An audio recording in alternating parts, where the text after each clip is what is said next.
أعوذ بالله من الشيطان الرجيم بسم الله الرحمن الرحيم الحمد لله رب العالمين والصلاة والسلام على أشرف المرسلين سيدنا محمد وعلى آله وصحبه أجمعين. My beloved brothers and sisters, Assalamu alaikum wa rahmatullahi wa barakatuh.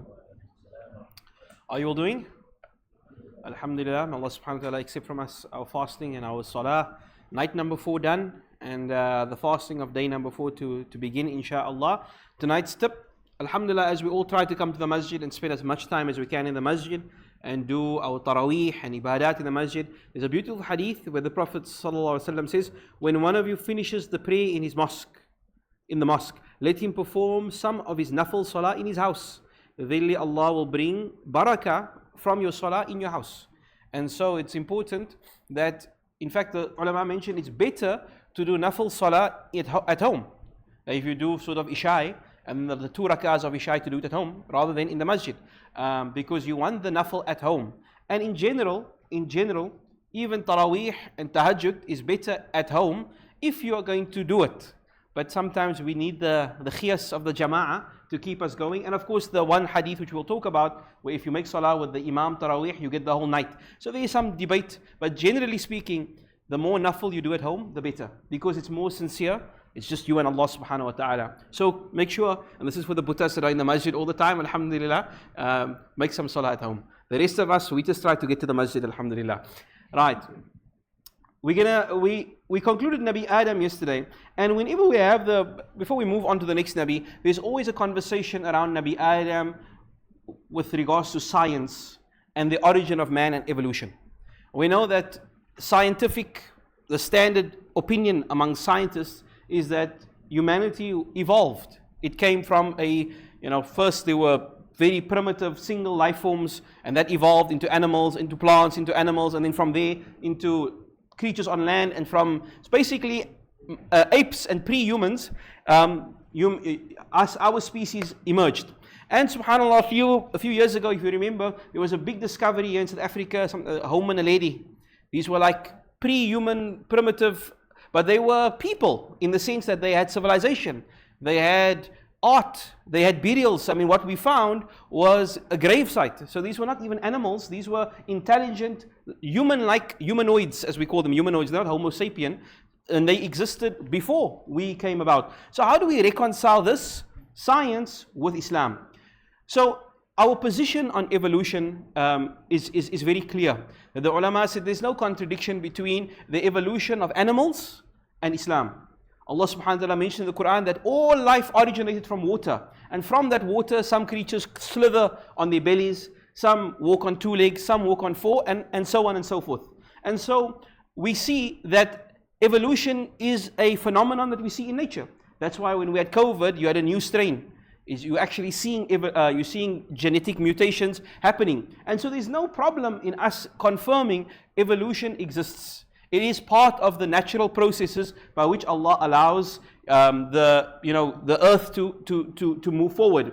However, we do not believe in the evolution of Adam. And this is what makes him special.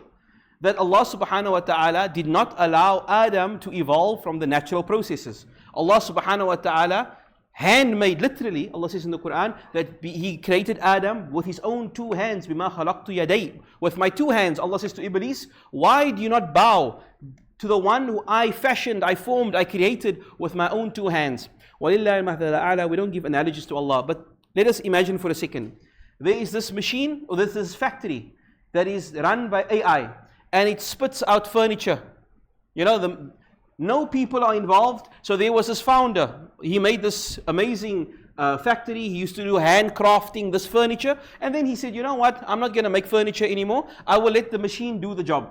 I punch in a few numbers and the machine takes the wood and it spits out chairs. Alhamdulillah, great. And then one day his daughter gets married and he says, you know what? I want to make the braidskamer myself. And so he goes and he hand makes the set, the bangsals, whatever it might be, the braidskamer, and he said, this is handmade by me. Now, we don't give any analogies to Allah, but Allah subhanahu, in the hadith, the Prophet says there are 4 creatures or 4 creations, only 4, which Allah Himself handmade.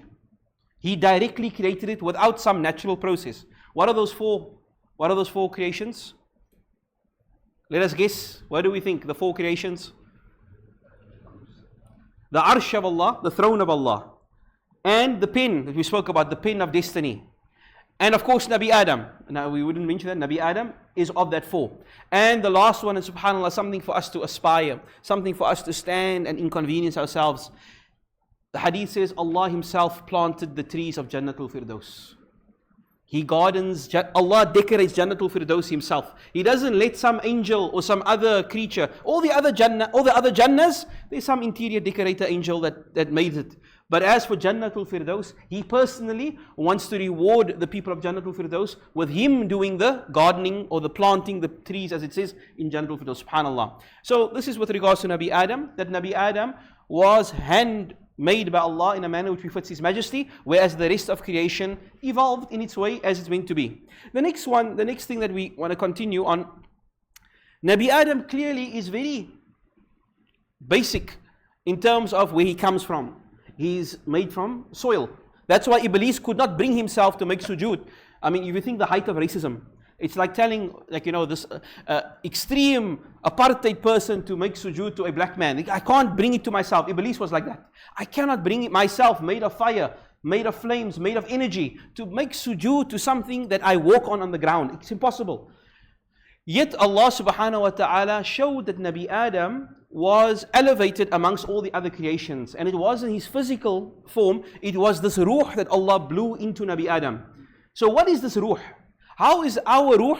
Now remember, the ruh of Nabi Adam is our ruh. There is our software that Allah gave us was superior. Now, we know more about the jinn, and more about Jahannam and Jannah, and more about Allah Himself than we know about the ruh. In fact, in the Quran, Allah says, وَيَسْأَلُونَكَ عَنِ الرُّوحِ. They ask me about the ruh. Tell them, this is min amrillah, that the ruh is highly, no one knows any information. What goes on with the ruh of insan, nobody knows it except Allah. The AI or the technology that goes into the ruh of Nabi Adam is something that even Jibreel, nobody can understand. We have a bit of a hint in Surah Shams, I recited. Allah says, وَالشَّمْسِ وَدُحَاهَا, the sun and the moon. وَالنَّهَارِ, and the day and the night. وَالسَّمَاء, and the heavens and the earth. What are these? Are opposites, right? A duality. Allah says the heaven, the sun, the moon, the day, the night, the heaven, the earth.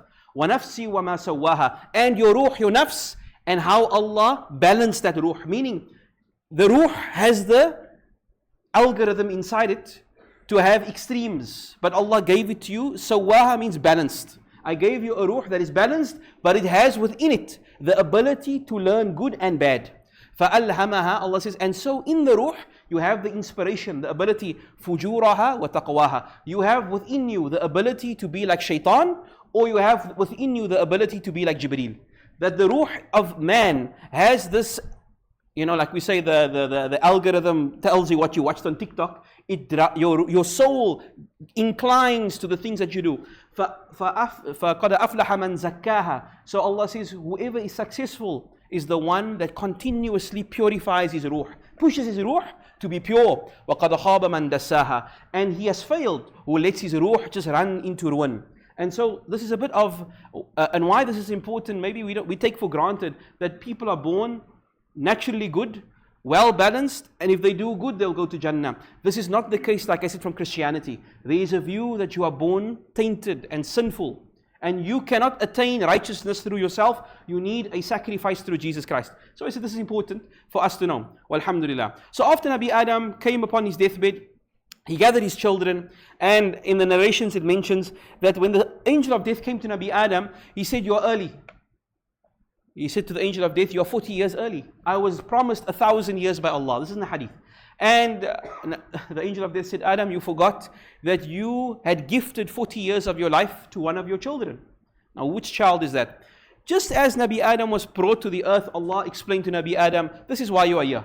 You are going to be tested. I will guide you, but you will have many, many children that will come after you. And the children of Nabi Adam were presented before him. And he looked at their faces and he saw one face sparkling bright. And he said, who's that son of mine? So he said, that's your son Dawood. He will come close to Qiyamah, subhanAllah. Allah said, that son of yours will come very, very close to Qiyamah. So he said, oh, mashallah. How long will he live? Allah said, only going to live 60 years. So he said, only 60? Give him 40 more years of my life. And so Nabi Adam gifted Nabi Dawood a few extra years. And so when Malik al-Maut came, Nabi Adam forgot. Like he forgot about the tree, he forgot about, you gave these 40 years away. One of the names of insan is nisyan, the one who forgets. Nabi Adam forgot again, you made a promise. But khalas, it was a done deal. And he said, okay, I'm ready to go. He called his children. He said to them, my kids, you have one job. Worship Allah alone. Even though you committed sin, zina, murder, subhanAllah, murder even happened in their time. Return to Allah and Allah will forgive you. Allah has given insan this get out of jail free card. La ilaha illallah, and you will get to Jannah. Just preserve this La ilaha illallah and Allah will not leave you without guidance. And so when he passed away, one of his sons or grandsons called Sheikh followed him as the new Nabi. Sheikh was followed him as the new Nabi. And he's not mentioned in the Quran, but he is mentioned in Hadith. The next, and we'll talk, and in the hadith, in Sahih Bukhari, subhanAllah, in Sahih Bukhari, the Prophet ﷺ said that Allah sent down to humanity 104 Psalms. Nabi Dawud got some of them. But Sheikh got the majority. The second Nabi Sheikh, he got 50 Psalms from Allah. But he's not mentioned in the Quran. The Nabi which is mentioned in the Quran and mentioned in the Bible, the next major Nabi is Nabi Idris. And Nabi Idris is hardly mentioned in the Quran. Nabi Idris is only mentioned twice in the Quran, but he is mentioned quite extensively in the Jewish and Christian literature. He is the biblical prophet Enoch. Enoch is his name. Now, side note, can we trust what's in the Bible and the Torah or the Old and New Testament? Can we trust it? And the ulama have said, we look at what's in there. If it confirms that Allah created the first one called Adam and it matches ours, we accept it. Whatever agrees to the Quran or the Sunnah, we accept. Whatever goes contrary to the Quran, we reject it. Then there is information where, for example, it says that Nabi Idris was 7 generations between him and Nabi Adam. There's no information to know if it's true or not, but it's mentioned in the Bible. Whether it's true or not doesn't impact our iman. So we say, look, this is what the rabbis have said. Allah alam if it's true or not. Allah knows best if it's true or not. We don't know, but we'll mention it. We're allowed to mention it. So, it's mentioned that 7 generations after Nabi Adam, the next major Nabi was Nabi Idris. And as I said, very little is mentioned about him in the Quran, but in the Bible, in the Torah, it is, and it's quite widely accepted, and our scholars of tafsir have accepted, that Nabi Idris was kind of like the world's first engineer and city planner. Mankind before Nabi Idris were hunter-gatherers. They moved from place to place, they set up tents and camps, but now the first city was actually developed by Nabi Idris. Allah subhanahu wa ta'ala had given him the ability to map things out and plan, city planner. And subhanAllah, even the Freemasons, this is some of you think Freemasons, you think about the Cabal. Now there's a sort of a group called the Freemasons, and they were, builders and artisans. They sort of, they said the original Freemason is Nabi Idris, according to them. Enoch is the original Freemason. And so it's taken that he was an engineer, and particularly building settlements. And what do we know about him in the Quran? Allah mentions him only twice in the Quran. Allah says, and remember Ismail and Idris وَذَا الْكِفْلِ كُلٌّ مِّنَ الصَّابِرِينَ. Nabi Ismail and Nabi Idris and Nabi Dhul Kifl, who we also know very little about, they were all three extremely patient. They were patient with their people. We don't know much about Nabi Idris or Nabi Dhul Kifl. Maybe what we can say about Nabi Ismail, of course, he started the Arab civilization. When in Mecca, the first people that lived when Nabi Ismail was in Mecca before the Arabs. We'll get to him, his story. So Nabi Ismail is kind of like the founder of a city and of a people. And so he's not just a Nabi, but he's also like the town mayor, the president. So Nabi Idris, maybe. That's the analogy. The other one, the next ayah in the Quran about Nabi Idris, which is very similar to the Bible, Allah says, وَأَدْخَلْنَاهُمْ فِي رَحْمَتِنَا إِنَّ مِنَ الصَّالِحِينَ. Allah says the next one, وَاذْكُرْ فِي كِتَابِ إِدْرِيسَ. And mention in the book Nabi Idris, إِنَّهُ كَانَ صِدِّيقًا نَبِيًّا. He was a Siddiq and a Nabi. A side note, Siddiq, like Abu Bakr as-Siddiq. Siddiq doesn't mean to tell the truth. Siddiq means a person whose iman is completely truthful. He has reached the highest level of iman. We all know the ayah, مِنَ النَّبِيِّينَ وَالصِّدِّيقِينَ وَالشُّهَدَاءِ وَالصَّالِحِينَ. This is a category. The highest category of iman is the Nabis. We can't get there. The next category is the Siddiqs. So Allah is saying Nabi Idris attained the quality of a Siddiq before he became a Nabi. He attained the highest level of iman even before he became a Nabi. Then he became a Nabi. And then Allah says, وَرَفَعْنَاهُ مَكَانًا عَلِيًّا, and we raised him up to a very high place. Now, what does this mean? Does it mean Allah raised him up spiritually?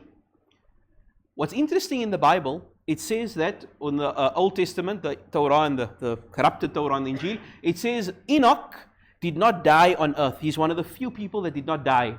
He was taken alive up to Jannah. He was taken up alive to Jannah. And here in the ayah, Allah says, and we raised Nabi Idris up while he's still alive. What does that mean? And in the tafsir, they link this to the Isra and the Mi'raj. In the Isra and the Mi'raj, the Nabi Sallallahu Alaihi Wasallam met Nabi Idris in Sama number 4. In Sama number 4. Is there a link? Is there a reason? Is it, as some Mufassirin tried to make jam of this, they said Nabi Idris was taken up and he met Malik al-Maut on the Sama number 4, and he passed away, not on the dunya, but he passed away in the Sama. Allah alam, if this is, we know or not, but Allah has mentioned him by name to praise, out of praise for him as well, that his name will be mentioned until the day of Qiyamah as a Nabi and a Siddiq, as a patient one. And he was, as we said, the last major Nabi when humanity was still on, what we can say, he was the last Nabi while humanity was still safe. After him, after his demise, humanity is going to go off the cliff. This Nabi Idris' death kind of closes the first chapter of humanity. Shaitan's objective he wasn't happy that people were killing each other and committing zina and drinking. This wasn't important for him. He wanted mankind to commit shirk, but he could not find a way for them to commit shirk. And he convinced them to do all the kind of sin. And then he realized, hold on, it is not through sin that they will commit shirk. It will be through ibadah, through worship. And he cracked the code. And he introduced shirk into mankind. And so Allah had to send the first Rasul, the first messenger, Nabi Nuh, who we'll talk about tomorrow, inshaAllah. We say salam to Nabi Idris and Nabi Sheikh. May Allah subhanahu wa ta'ala grant us to be in their companionship. Ameen. We'll speak about Nabi Nuh tomorrow, bi'idhnillah. Last night's question, which of the following statements are correct? Oh, there's two that was correct, okay. Iblis misled Hawa and Adam. I would have gotten it wrong, apparently. And both Nabi Adam and Hawa were forgiven. So the answer is A and... So nobody got it right. Everybody got it wrong because I gave them the wrong answer. Okay, so let's do what we do at varsity. If the memo is wrong, then everybody gets the answer right. Okay. Hisham Isaacs? Hisham, yeah? No? Tahir? Okay. Tahir, mashallah. And then for the ladies, Auntie Anisa Sali? Auntie Anisa, yeah? Yes, alhamdulillah. Okay, so that's our two winners for this evening. And then, in tonight's question, in the ayah that mentions Nabi Idris, two other Anbiya were mentioned with him. Which two Anbiya? Nabi Ismail, Nabi Isa, Nabi Dhul Kifl, or Nabi Nuh? Easy one. So which two Nabis were mentioned with Nabi Idris? Okay. Can fill out that quickly. And then just a reminder about our orphan program next week, Saturday, bi'idhnillah. Please contribute generously. Wa sallallahu Sayyidina Muhammad wa ala alihi wa sahbihi wa salam mursaleen. Alhamdulillah Rabbil Alameen. Assalamu alaikum wa rahmatullahi wa barakatuh.